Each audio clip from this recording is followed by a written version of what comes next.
All right, Kristen, want to start us off with a toast? Gladly. as always, we got to start with a little toast. This time it's to keeping half of the pie in the freezer. Yes. Cheers. You are now watching Mind You Media. Mind you! We can't use that. We don't have the rights. You are now streaming Mind You Media. Kristen's the only one who didn't take a sip of the drink. I know, what the hell? I'm deep in. It's because I'm still hung up on the metaphorical value of that. Still trying to understand what it refers to. So Karen's half of the pie was in the and that's her resentment that she's still holding on. Okay, carry on. Okay, well, now we're starting off with my favorite event of the show, the recap. Girl, the 1 minute recap better not be your favorite. It is my favorite. This is the best minute of the show. Okay. But you see a recap setup tick sometimes. So. I am. And that's what time it is now. So, Ellen, it is your turn to take the fall. I'm instantly nervous. I'll take the fall. In 1 minute, you will recap, and I'm going to count you down. Okay. And you have 60 seconds. I won't interrupt this time. 60 seconds. I sure as hell didn't have 60 seconds. You were nowhere close, so I didn't feel bad at all. Okay. Fair. Yeah. All right. 60 seconds to recap the episode. On the count of 3. 1, 2, 3. Okay. The episode opens with Ashley, Giselle, and Mia shopping apparently for the upcoming trip to Austin at some place called Thunder from Down Under. Not sure. What we learned there is that Giselle has contacted the authority on all things evil. I mean, spiritual. That's Jamal. We also learn that Giselle is considering this extended NECA Wendy drama a evil plot that they're all cooking up for evil, she says. Mia's heart doesn't seem in it. Okay, next we get Wendy and Eddie having lunch, and this is like the day after the pickleball debacle. We learn once again that Eddie is happy Eddie, and he has problems with no one. We also get a strange kind of a prevarication, I hope I use that word right, from Wendy in the confessional in the context of that scene. They are just reflecting on totally ran out of time. Okay, continue. Ain't that easy? Yes. Totally ran out of time. Y'all do not know. All right. I set my own timer, but it didn't come up on my screen because I have to look at my notes. That's the problem, you know? Okay, whatever. I'll finish. Yeah. Next, Ike and NECA are at the OBGYN. There we meet one very strange Dr. Moore, who is presuming to give NECA and Ike advice about getting pregnant. A bunch of things happen there, and enough for us to think, does NECA wear the skirt and the pants in the relationship? Shout out to ignorance. Okay, then we get Mia and Gordon at the therapist. First, I thought it was a financial advisor. Like the therapist part was kind of quietly. Wait, why did you think it was a financial advisor? It wasn't. Maybe I wasn't paying attention. The setting was strange for a therapist. Yeah, the setting was, first of all, no windows in the office. That's not conducive. There was a receptionist to receive them in a weird way. It was a very corporate. It was a very corporate space. And we learned that Mia retained a divorce attorney at some point. Gordon doesn't seem totally surprised by that news, but he said he felt blindsided when he learned of it. They talk about the way the ongoing financial issues are taking a toll on their marriage. And we get a very confused, vague, ambiguous account of the whole situation, but especially a kind of recent turn of events, which is the suicide of a lawyer they had retained to help with the sale of one of the companies. And also company is becoming a very vague word here, like a branch, a friend, like, okay. Next we get Ashley on the phone with the sitter, and she asks, so what should we do with the kids? The sitter says, girl, I'll handle it. That's what I got for it. Next, we get Giselle talking to Grace as she packs for the trip. We of course, we really appreciate Giselle in the role of mother and nothing more. What I saw brand new out of this scene was Giselle becoming or taking the disciplinarian mother role for a second. She said, she asked, so what if the girls, the twins, want to have boys over? Grace says, that's not my business. In a very moody teen hoodie look. And then Giselle said, bitch, I swear to God, if you let some boys in my house. Okay, also, but still endearing. But I hate Giselle, just for the record. I didn't want that to go on. Oh my gosh, that was endearing. Let her have that endearing saga, okay? It was endearing, and I still hate her. I said what I said. Okay. Next, we get the car ride to the airport, and Giselle's ongoing insistence that somebody apologize to somebody, one of her strategies of power. We also get Robin complaining about how her good friend Ashley put her in the car with Candace. Nobody spoke, so who cares? And the confessionals are filmed after that. So why she even felt the need to say that when the car ride was silent. Loser is giving loser. Next, we get the women in a very moody and sexy suite of the hotel, just about the only attractive space in that hotel. We hear Karen analogize her conflict with Robin to Safeway pies and thawing frozen pies. Later at the cabana, at the pool cabana, the ugliest pool I've ever seen of a hotel in recent years. It was really a small lap pool, like backyard pool. It was embarrassing, okay? So then they're at the pool cabana. We get production selectively cutting. Interesting. We get Karen once again trying to mediate and keep the show together by having the women speak to each other, and Giselle shutting down that effort.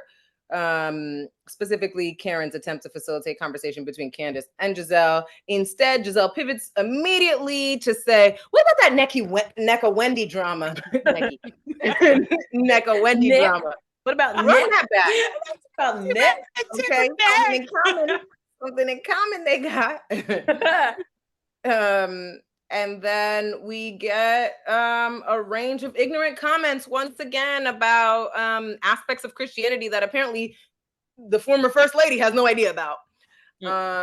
We also, in the context of that scene, find Robin and Mia walking down the street. They have like split off a little bit, walking down the street, where Mia is relaying that kind of very confusing story about the suicide of the attorney to Robin, who suffered something similarly many years ago in the context of her and Robin trusting a friend.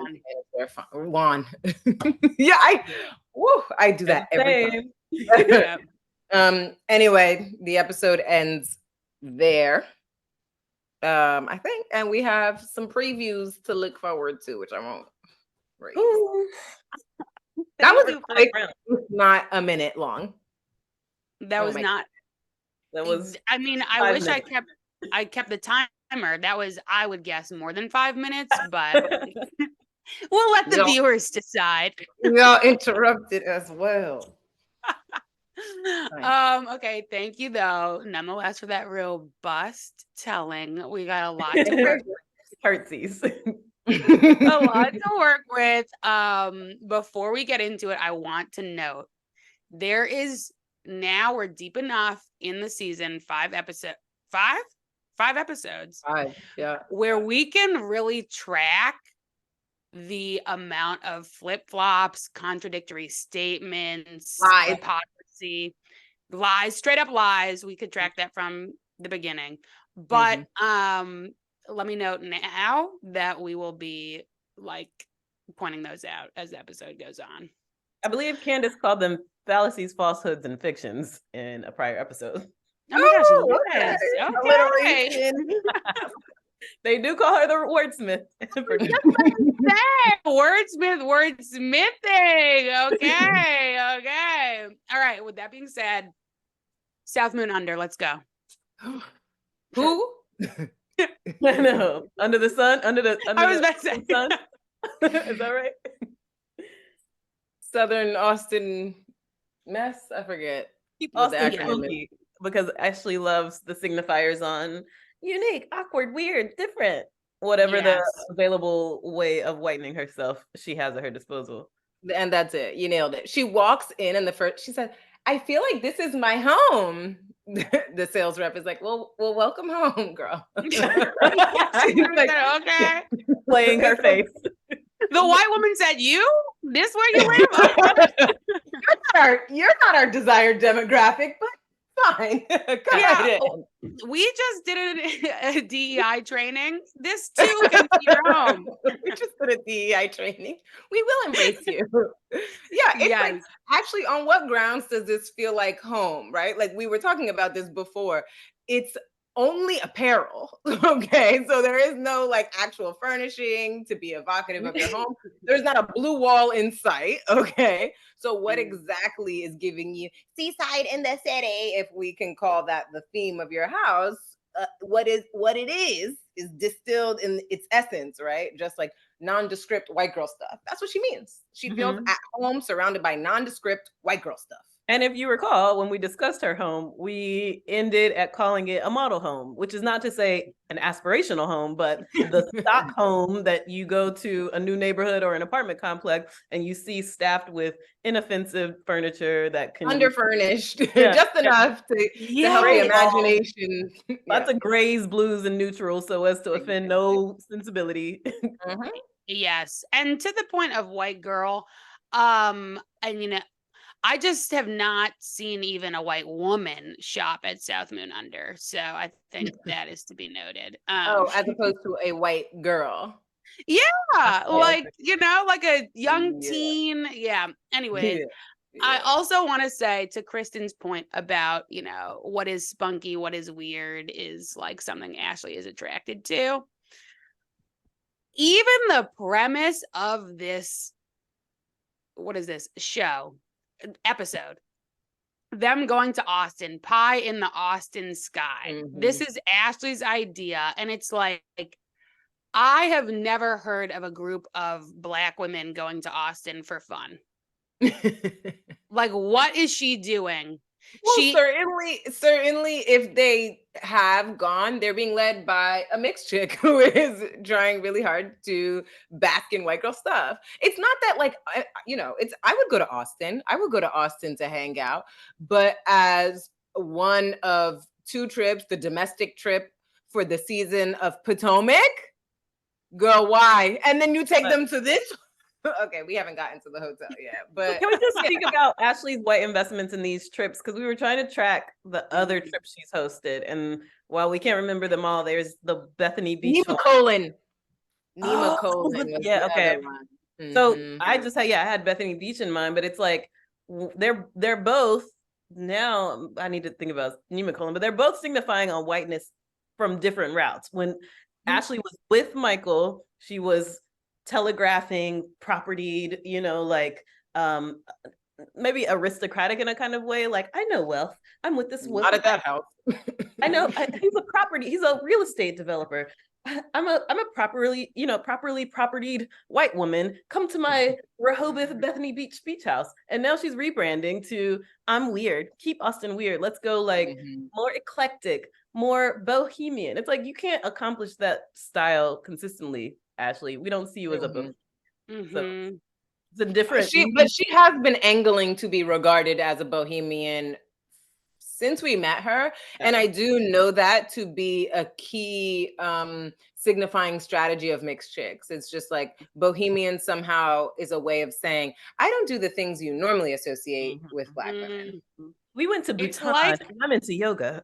It's like, even though I don't want to do her dirty like this, Lynn on Girlfriends, That's it. That's why no, you don't have to do Lynn dirty. They wrote that character to signify on what mixed chicks tend to be up to. So in other words, it succeeded. You got the point. I thought you meant her in question was Ashley. I said, do Ashley dirty. She deserves No, Ashley can be done dirty. And Ashley now, like, she's doing this young white mom thing. She we've talked about her garden that she's maintaining, and I watched a TikTok of hers the other day. She talked about her morning routine. She goes outside. This was an older one because I guess it's not this season to grow Leaving the things. boys to themselves, letting them climb on the couch. I try and step outside, ground myself, and then I check on the tomatoes. And it looks like, all the tomatoes were so not ready to be picked. And she goes, we've picked 2. And then it was like, out of that, they're all great. What? But they picked 2. She was like, this is a really good activity for the littles. She refers to her children as littles, as, young, hip, white Instagram moms are known to do.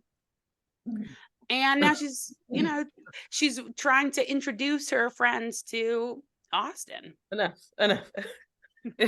And also just like the narcissism of Ashley and her TikTok videos, enough. Yeah. Enough indeed, because who cares, Ashley? Like, you produce content on the basis of your niche, right? Like what actually is your thing, Ashley? Is it just like how I can prove myself, sufficiently lactify myself, as Fanon would say, right? Like how I can prove myself to be sufficiently white according to the conventions I find circulating this month on Instagram. Like, it's like, well, unfortunately, you're on a show of Black women. So the thing the viewer is looking for when they check for your show is something that would signify on that and that milieu. Like you can't do the wealth thing because Michael left you destitute, right? Which is what Potomac tries to signify on. And obviously they fail, but that's part of the beauty of it, I would argue, right? Like to laugh at that piss poor effort to signify on something you don't have.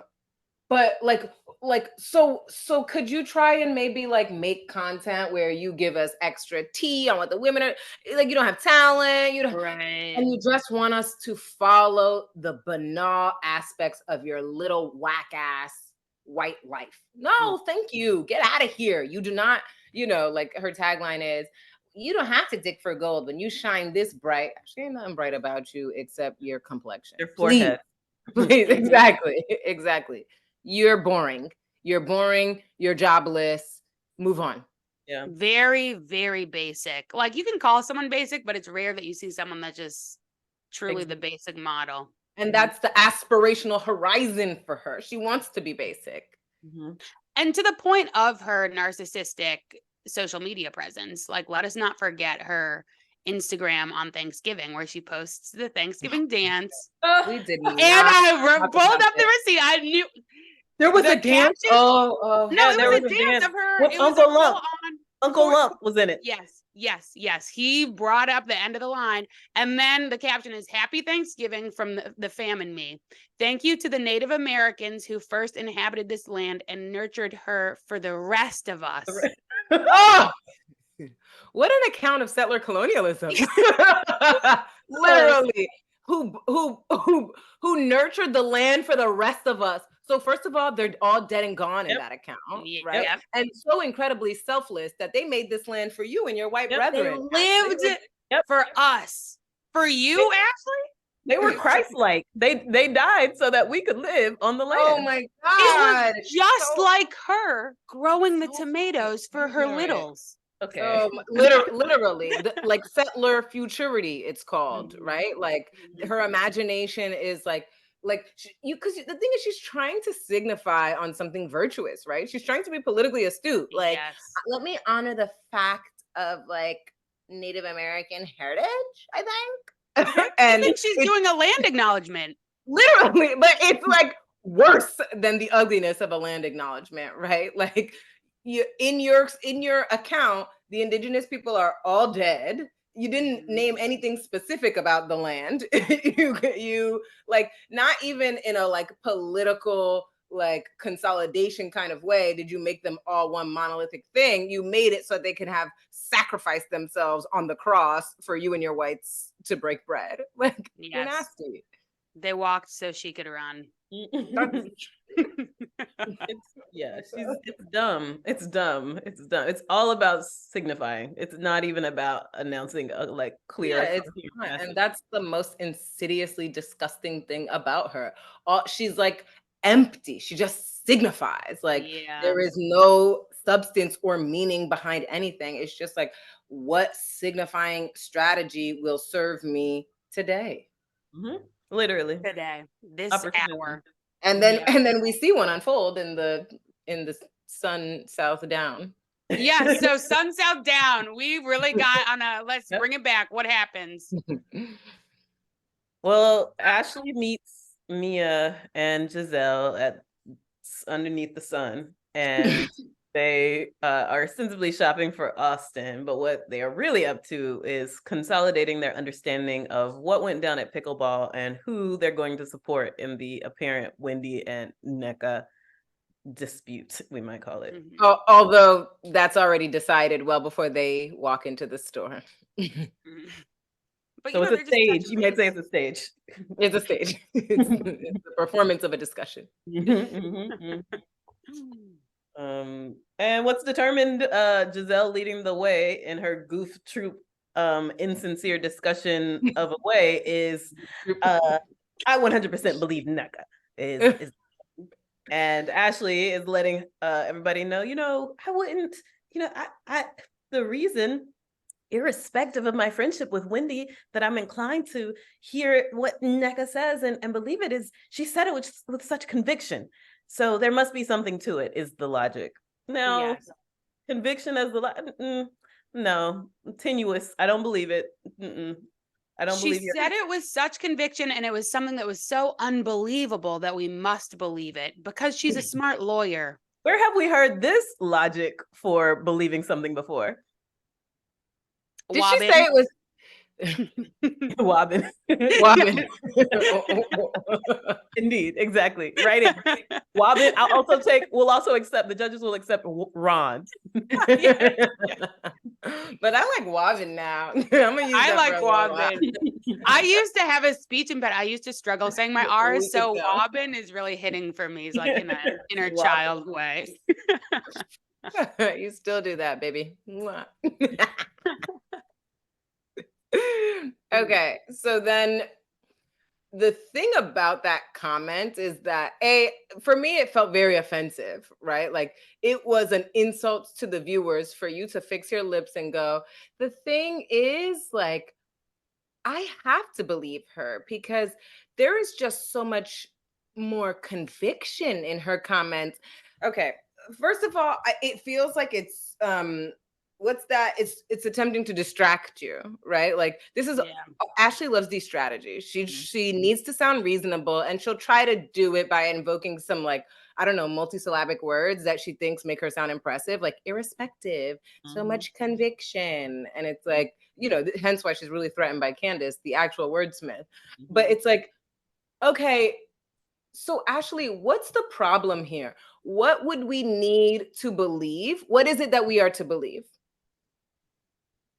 That Mama Sue practices voodoo?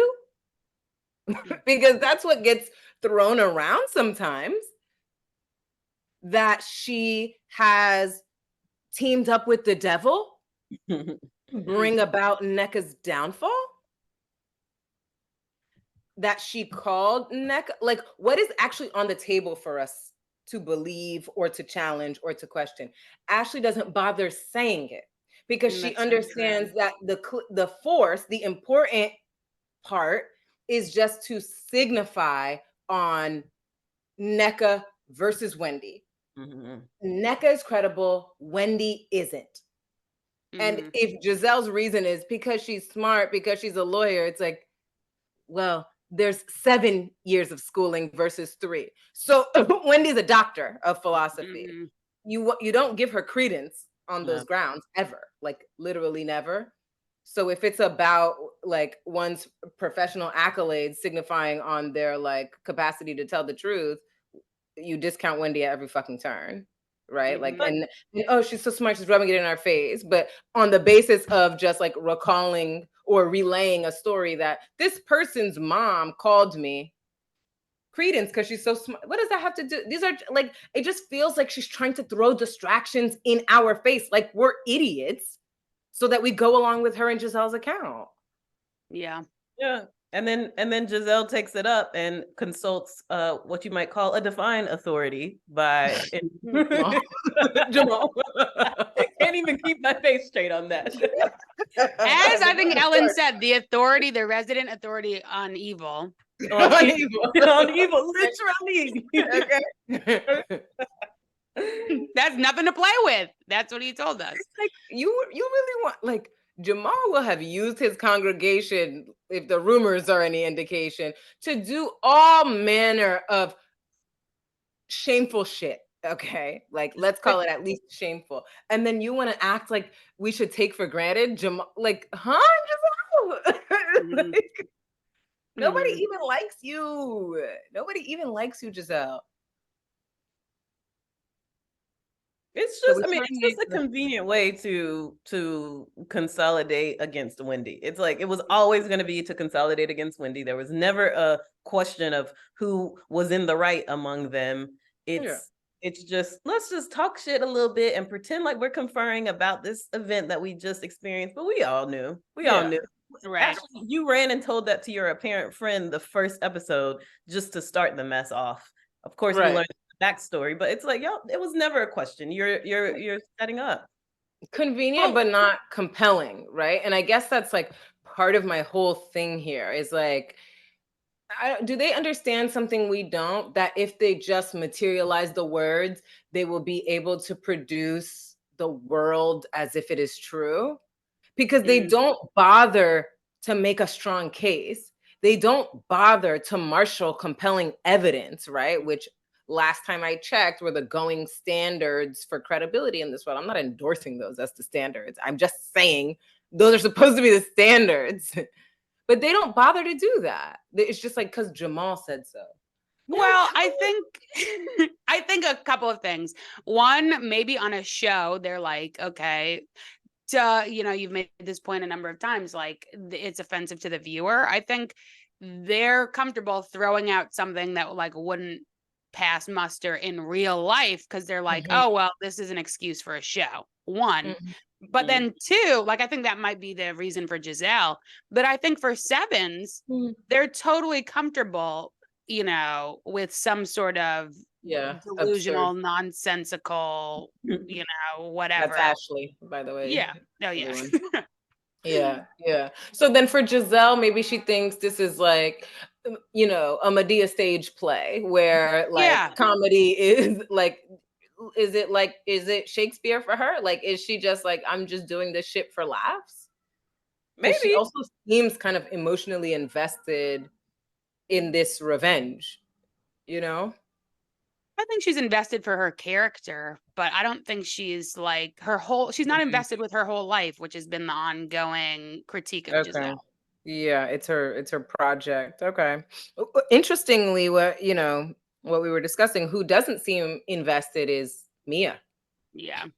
Mia actually seems a bit uncomfortable from these like nonverbal cues I'm getting with the like turn this is taking and the level of seriousness this is taking, the seriousness. So it's like her only contributions are like when Giselle's like, let's talk about Ikenna. And then Mia's like, doing a little weird dance. And then also when it's time for her to actually speak, the thing she says is just an attempt to mimic NECA. Yeah. Like not glaringly insult her, but she's just like, is it? And that's NECA's voice she's mimicking. Sorry, go on. No, I was just saying, I think this is like too much for her. I think it's too much for her. I think that when people are in conflict, sevens, Mia also being a 7, often like regard the whole conflict as part of this just jumble of things they don't want to get involved with. So I don't think she's discerning between NECA and Wendy in that moment. She's like, this whole thing is actually laughable. Let's shop for our trip to Austin. You think that she felt that way at pickleball too? No, I think pickleball was a week earlier. It's exciting to be in a fight when the beans are flipping off the table. But I think a week later, she's like, okay, this, we're still talking about this, But she also barely contributed even, deplorable looks at pickleball too. So she may have been growing in her discomfort there. And I wonder, like, even though we know it's very disingenuous for Wendy to pull her aside and be like, I want to patch things up with you, maybe Mia believed it.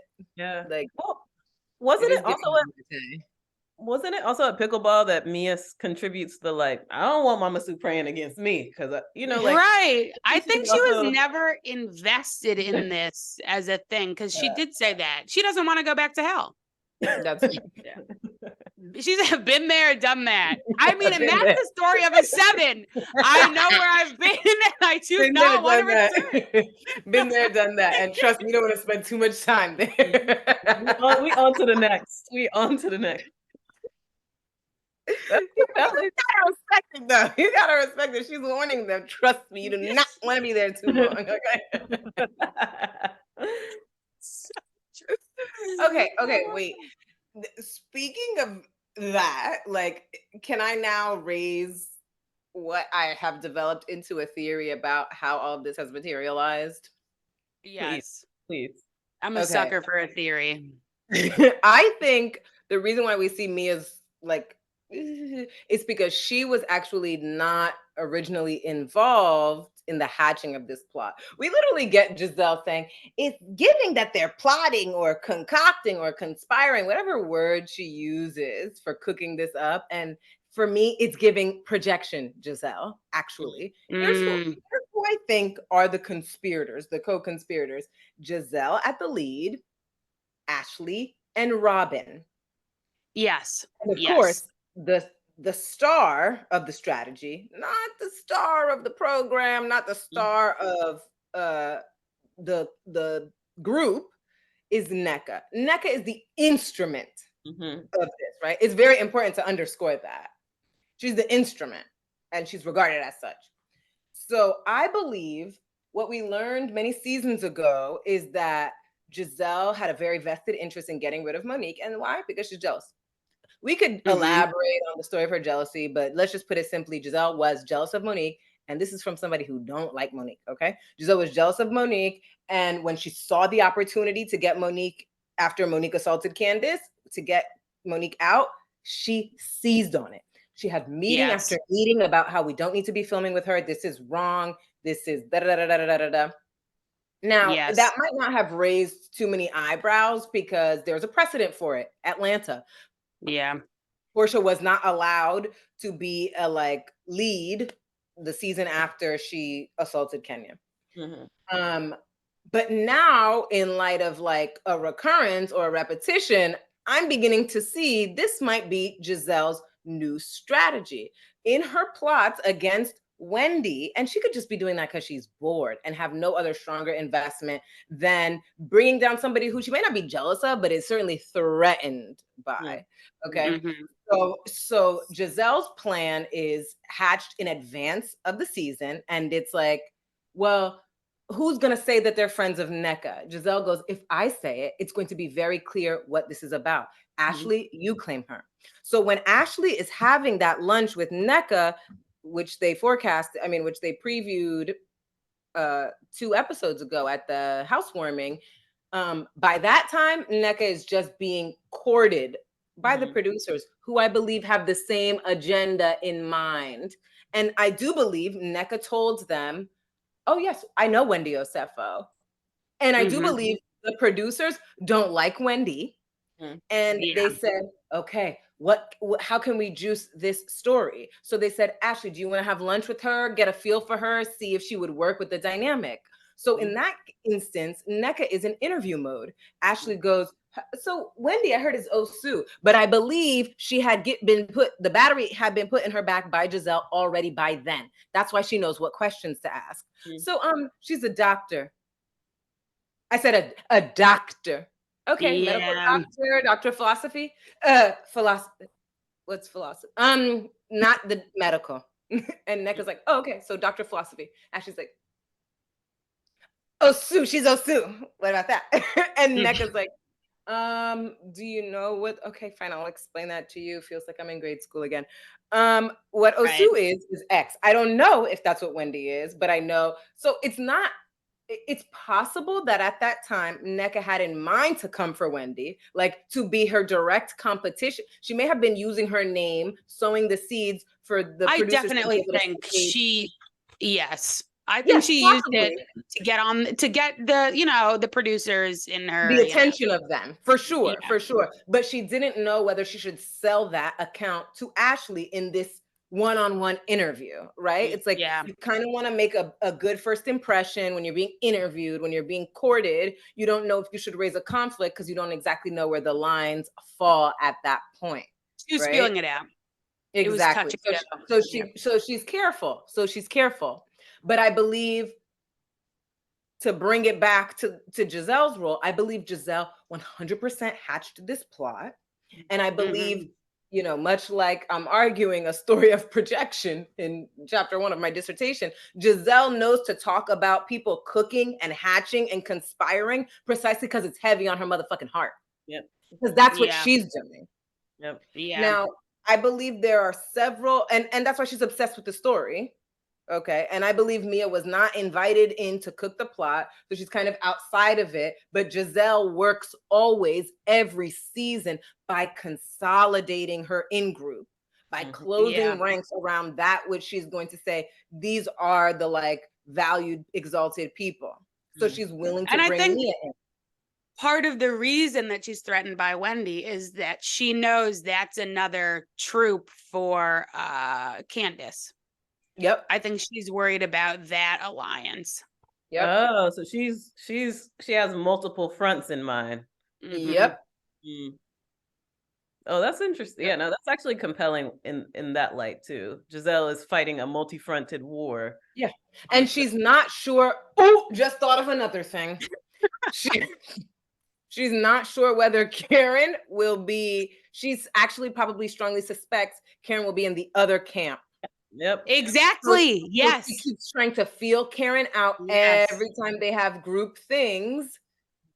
Yes. And that's why later in the episode, she will insist on Karen apologizing to Robin. If you are to be welcomed back into this group, Karen, make clear your allegiances right now. Yes. Yes. And probably also, Karen also probably knows this, which is why her tagline of the season is, I don't ride the fence, I am the fence. You ride me. For me, it's the third part of that it's like, she could have stopped you ride me. Stopped at, I don't ride the fence, I am the fence. And it would have been like, oh, girl, go do your thing. You ride me. One more. Just in case you didn't make the connection, you have to envision that, please.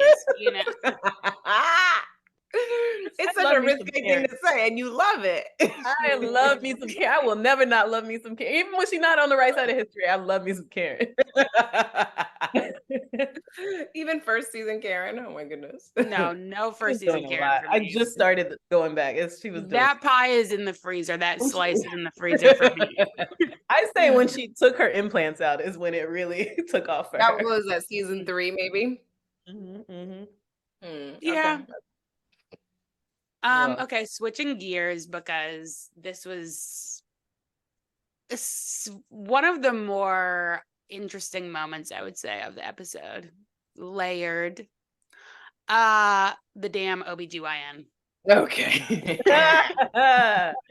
Because it was an unexpected moment of like, whoa, how many appointments do we see them have? Yeah, it was a rich text, and not because Nneka is bringing just like everything we will have been asking for, but because a lot of dynamics were like coming to the surface. Yes. You get a lot of backstory. I mean, we get enough backstory to shade in the picture a little bit more about Nneka. What do we? Okay, so they're at the OBGYN, right? Like the point of the scene is Nneka and Ikenna take a trip to Dr. Moore, the OBGYN seeing. To see why they're not having children. Okay, first of all, they walk in the door. Nneka walks first because she wears the pants. And I paused to say that because I was like, and the skirt. Yeah, I was like, did the panted people walk in front or behind? And what about the skirted people? What? Exactly. I was like, what is the proper role? I wear pants and skirts. What's that now? But Ike is behind her. And she's like, are you delaying? Are you trying to delay? I know you didn't want to come here. You don't want to come here. Da, da, da, da. Already it's like, do you think she thinks Ike is not trying to have a baby? Or doesn't? At the very least, there's a great deal of tension, anxiety, angst, pressure on the site of marital reproduction. That's at the very least. We see that, of course, in the flashback to her, flashback to her on the phone with her mother and sister. That like, you need to get going, girl. Hurry up and have this child. Or I think the sister who says he will leave you. Yeah, I was shocked by that. Like the sister is not like the sister seems like a peer. And like she's advising, she's talking like she's 80, like, you know. Well, she's traditional. Yeah, this is a like rich moment of character building, I would say, because with that as the familial context, we already know traditional background, right? And it's not clear whether Nneka is saying, and I resisted that insistence for a long time. And so now here I am in a difficult position, unable to conceive, and they're laughing at me. It's like, okay, so you also feel unsupported by your family. Yes, right? That was actually a rare, I thought, moment of real authenticity from Nneka, where she was like, and now it's an I told you so moment. Exactly. But I think like something about the now it's an I told you so moment should not I was about to use the word belie, but I never get that right when I use belie. I say, oh my god, that's so hard. Now, what is the image you're trying to give a false impression of, right? So it's not like, no, is it a lie? Does it underlie? Maybe it underlies a lie. This is not the venue to be trying out new vocab, please. No, but yes, it is. We're here to learn. Okay, we're scholars. Okay, okay, we're gonna look up the definition and put it there, but we are not gonna use it correctly in a sentence today. But I think despite like that, which sounds like, and I did my own thing and now I'm suffering. I mean, now that if you experience yourself to be suffering because you're having difficulty conceiving, it's not that anybody who wanted to conceive would not feel wounded by what looks like an unsuccessful effort for the time, right? But there's a level of anxiety. Nneka's talking about it every episode, right? Like there's a level of anxiety we can read such that it's fair to assume her mom and her sister have a major influence on her, right? So she's coming from a traditional context. She doesn't feel supported.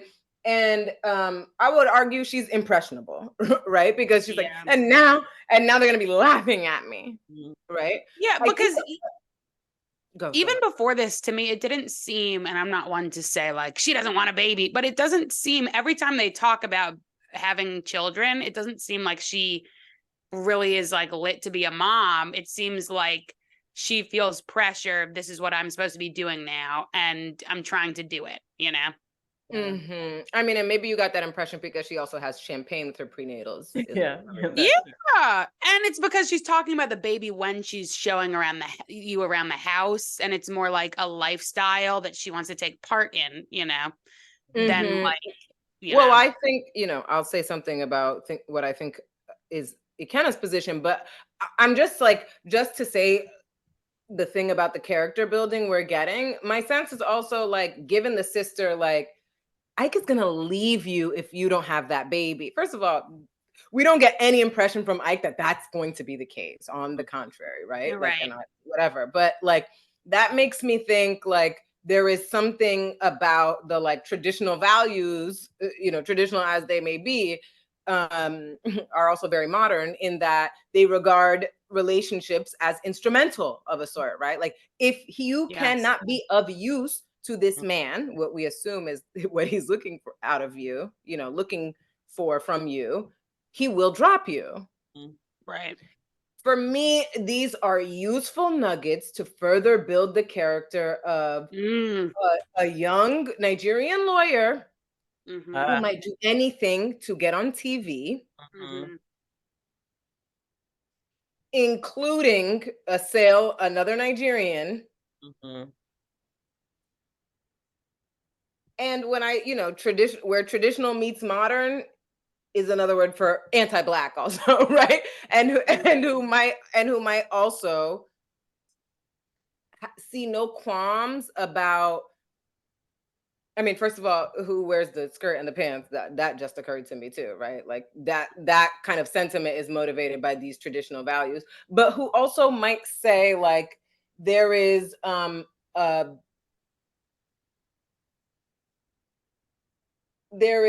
proper way to do Christianity that I don't regard happening here at play in this family. And there is an image of a Nigerian professional woman that I would like advance, and I would like it to look like rich bitch. Remember, she said, my dad's a rich bitch, and he made sure his daughter was a rich bitch. And Wendy's not selling that. Maybe even the Valley Girl voice is what makes me think she doesn't want to be the mom, because it's such a, you know what I'm saying? It's giving princess. It's giving I get taken care of. She's holding the Paris Hilton doll, as we mentioned, giving all these markers of like daddy's girl. I'm a kept woman. A kept woman, right? It's like, aren't you a lawyer? Like.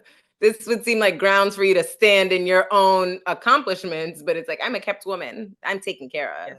It's the mixed messages. It's the mixed signifiers. It's like, and there's a ton of those, right? Yeah. Clamor to achieve the expectation of the family, be the successful lawyer, but now you got to pop those babies out. Little things are at cross purposes here. Perhaps the anxiety and the vexedness that maybe illustrates explains why, in reflecting on pickleball, Nneka explains that she really didn't want it to go there, but like, what did she say? I can't even remember. I'm gonna do what I always do: be respectful and kind. This from the woman she said bitch across the table. No, honest and transparent, and that's why I just had to say how I've been. In this order, I felt horrible that it came out this way. But I wish I could have said it to her in private. But shrines in Nigeria are a real thing. I'm saying, oh, yes. Wait. And I'm so honest and transparent. I had to educate the people about the shrines in Nigeria. Neener, flip-flop moment. Flip-flop moment. Should we have a little alarm signal? Yeah. No, like, yeah. Because last episode, first of all, 2 episodes ago, when she's having cockies with Robin says, so is this like that African shit that y'all is this part of the African shit? And she's like, no, it's not even normal, in reference to the shrines, whatever, right? The prayer and the shrine. No, that's not what our people do. Who else did she say that to? All Mama Sue was quoted saying is like, I'll pray against you, right? Like, that's not normal. Nigerians don't do that. Anyway, that's what she said. Then last episode, when Candace says, I don't want the 2 Nigerian women to be fighting each other. Yeah, and Candace, this is not even part of our culture. Like, we don't do this type of shrine that No. Which is it? Is it like a central component of Igbo culture? And then it's also Nigeria, right? Like, she's gonna speak for all of Nigeria, not just Igbo, all of Nigeria. Like, it's a central part. Like, that's why I had to share it in the interest of full disclosure of my culture and our like. Well, maybe the contradiction is actually like revelatory of her vexed commitments, because it's like, yeah, Nick, I will give you, shrines are a very real thing in Nigeria, as they are in much of the other colonized Christianity world, like, because there are shrines in Rome, as they are shrines in Baltimore, as Wendy told us. Like, shrines are very real because they're a very quotidian part of religious practices under Christianity. But like, you want to use that as a justification that covers up the fact that just last time you said, she was saying that to say, no, it's a really strong accusation, but you're undermining, just as you said before, you're undermining what you said to Candace and Robin before. Like, you're like conveniently holding on to a story that contradicts yourself. It doesn't make sense. Imagine, this is random, but just imagine knowing that you said this shit on the show. and counting the days till this airs, you know, like knowing, you know, that like you just like attacked just like all She's doubling down. There is no regret or shame. Oh my She's gosh, I doubling would have down. so much regret. I would kill myself in the time between the airing, the show, filming and the airing. No, I would first few episodes, she said, please direct all questions to my publicist on Twitter. And now she's quote tweeting Wendy and calling her a liar. Ugh, Direct questions to publicists. I missed that. Oh my God. Oh my God. that is so Sure did. She sure did.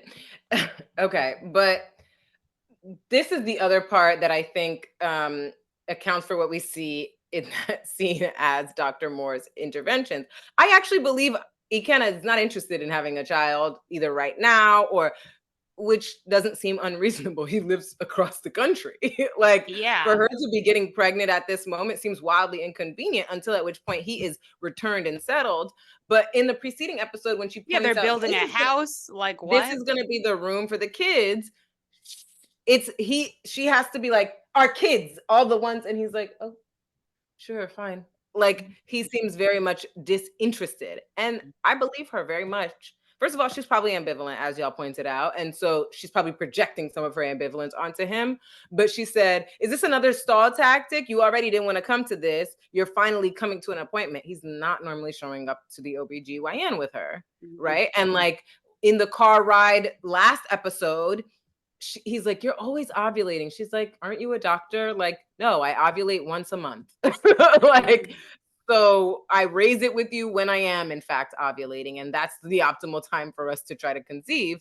And that sounds like somebody who's like, again, we're trying again, right? From Ikenna's standpoint, it sounds like he's like, girl, you are so pressed about this. So she's probably actually really frustrated. She's like suspicious of his now interest in showing up to the OBGYN, and generally frustrated that it's not consistent.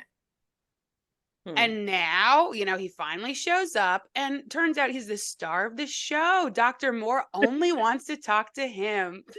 Oh, Dr. Moore. Dr. Moore has some right. Dr. Moore, he, you know, you gotta recognize that British colonial commonality they have, because Dr. Moore is Jamaican. Okay. He said, no, we're in Nigeria. I'm giving him a Nigerian accent. He walks in, he says, Ikenna? It's like, oh my God, you are an OBGYN. Literally so upsetting. He so said, somebody else needs to speak on it. The emo states, I've been there. I went there. It's like, do you know how many Ikennas I know? Do you think I'm going to be like, now where are you from? Like, he wanted to brag about his knowledge of Nigeria. That's what he said. He said, oh, we could be friends. I went there. Ooh. He said, this is not about her no more. No, and then NECA says something. He's like, oh, shut the fuck up. Back to you, you know. It's not something that he is delivering the most unclear, muddied, and messy medical intervention. He says, listen, every Nigerian I've ever met with fertility issues is fine. It's okay. So I'm like, okay, so we are in the terrain of fertility issues? Because it seems like that was in question. Well, she's concerned, and he's like, oh, y'all got twins and triplets. Sorry, no, but he accidentally corroborated her worry, because he said Ikenna's volume is low. And then he took a beat to see how that would land. And he said, but we don't even need to talk about that, frankly, because it's irrelevant. It's irrelevant. Hello? Why were you at this office? Why was this appointment made if not to speak on that? He said, I gotta say it so as to confirm my medical credentials, but let me reconfirm the primary infallibility of the man here. But it's fine. It's fine. Exactly. Now, but is it patriarchy motivating? How could it not be patriarchy also motivating Dr. Moore? Or did he overhear, was he present for NECA's meanness towards Ikenna? And he said, the way things are going, I can't afford to deliver the actual bad news that it's Ikenna's sperm that is the problem. And therefore, it could be both. It could be both. I don't think that someone would, I just think his performance of defense of Ikenna, if that were the case, was too strong. Like, you wouldn't just pull that out of your hat.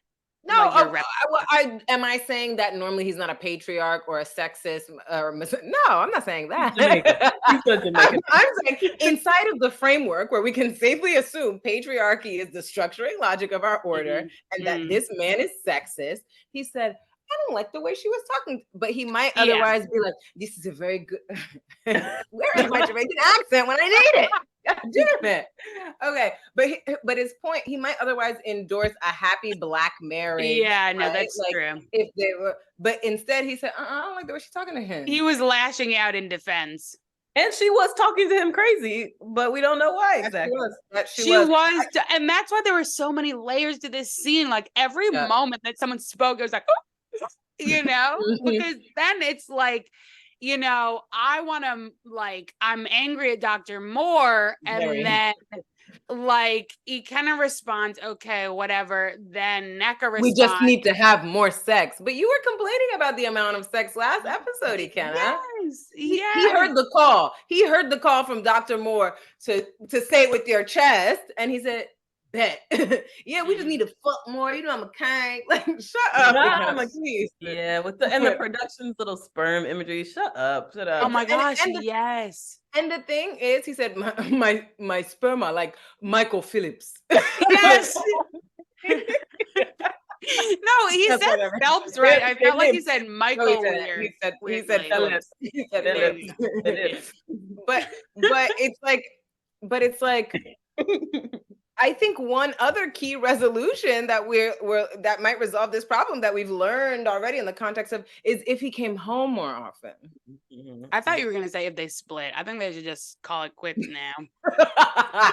I think NECA is actually, I think she's mean to him all the time. And I think it's because the answer is her ambivalence. I think like the doctor's office appointment has to become a really fraught site because she's just like, is he going to confirm it? Am I infertile? Like, is that going to be an answer? No, but it's going to go against my family's expectation, but maybe it'll like let me off the hook. But then I have to come up with a new explanation. Maybe, you know.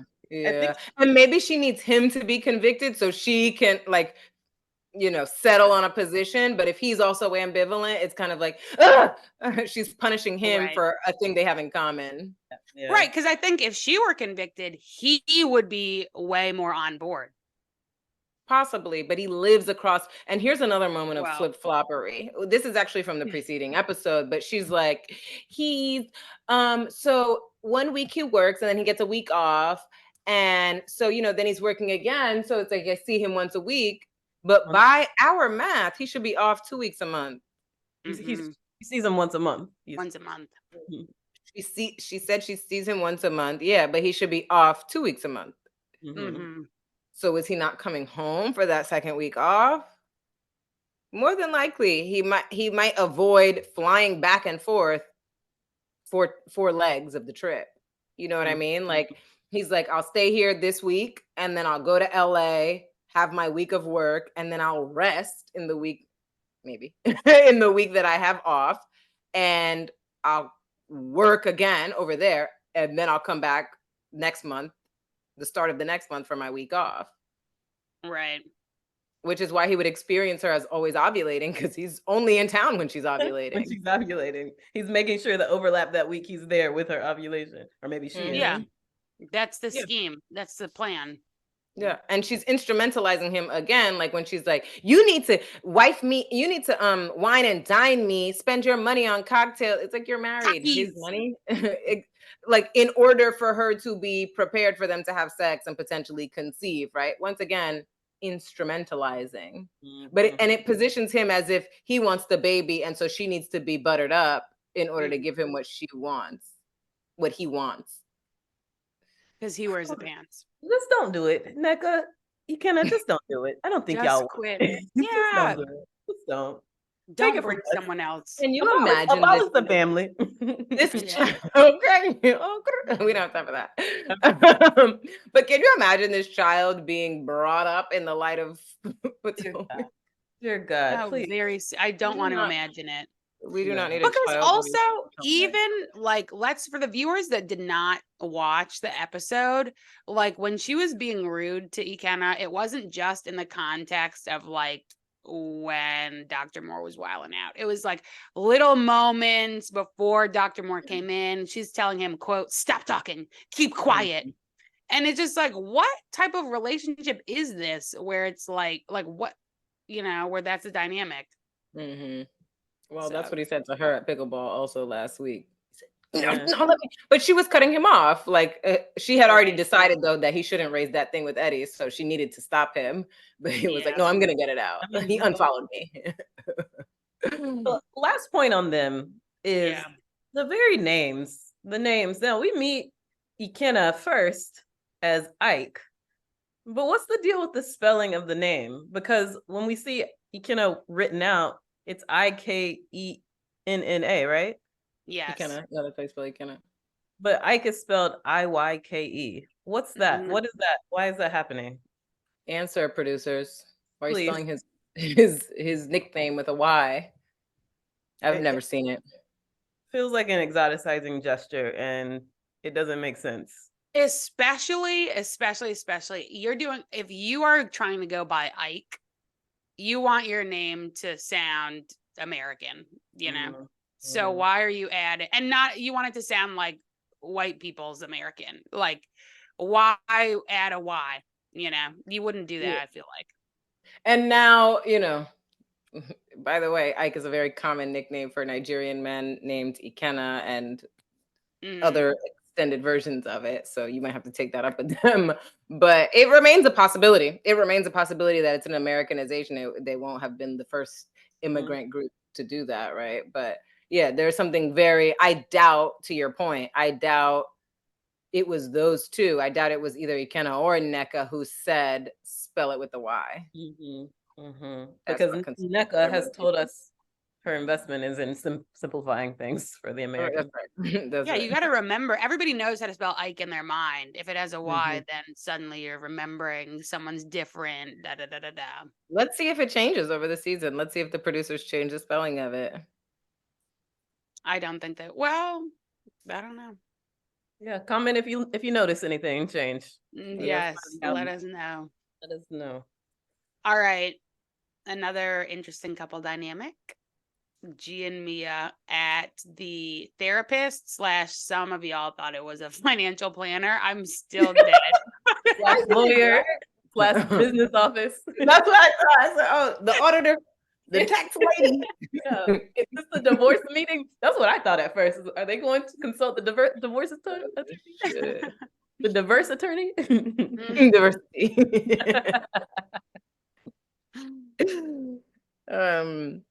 Yeah, what about it? What about it, Calf? Okay, well, it was a fairly short scene. It was notable how vague. Okay, first, I actually hate this on shows as a general matter. When they go to the therapist first asks, "Why are you here?" And it's like, it just, I'm thinking they don't normally go to the therapist and they're only going for the show or because they have this like one problem, And so it's like, how is this person really going to help you through, especially when you're speaking in vagaries and not actually like saying what needs to be said? That's not how vagaries work. Not bad idea. That's not that. That's not what that is. Okay. What was the word I was trying to say? I always want vagaries to do that, but it doesn't. I know. And yet it wouldn't stand to reason at the same time. What is a thing that but speaking in vague terms. How about that? Yes. Vague terms.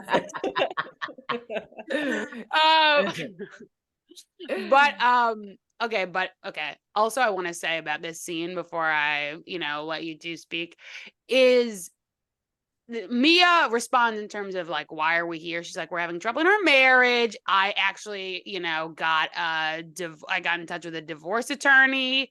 He didn't know about that when she did it. So already like, wow, you're making moves like that without saying anything. Like y'all. It's kind of weird.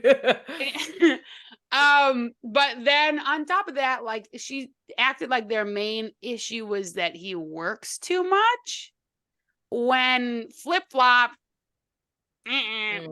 last episode Or first episode of the season. Yes, first episode of the season. It was like it was a cute scene. He's taking the kids out to rollerblade, and she's like, he unemployed ass, always home, da da da. Yeah. You know, she doesn't go that hard, but that was she says that to Karen when they're walking on the water, but she's like, she reiterates it later for sure. Yeah, so it's like one moment, you know, he's like, oh, really awkward. He's home all the time now. And then the next, it's like the main thing you're saying to your therapist is that like he's just working way too hard. He needs to enjoy life with me and our children. And it's like, I actually, even before that first episode, have never known you to be like so lit for your husband that you want him to spend time with him, no less. Yeah, because it always seemed like they were conducting themselves quite separately. Except G was always excited to hang with the other, to hang with the housewives. But she never seemed excited. I mean, you know, like particularly excited to hang with him. Can we rehearse what we have been told of the disillusion of their business / because I think the overwhelming sense of that scene for me was like general confusion about what the story is of their relationship, but it seems tied to what has happened with their business. They've gotten pushed out. G has gotten pushed out. Mia was never the CEO. She was the marketing director, but the family had a vote of no confidence. But now G has been hustling to make ends meet. She doesn't like that because he was supposed to be retired. He was the CEO. Like, where are we? And Kristen, why can't you bring that energy to the 1 minute recap?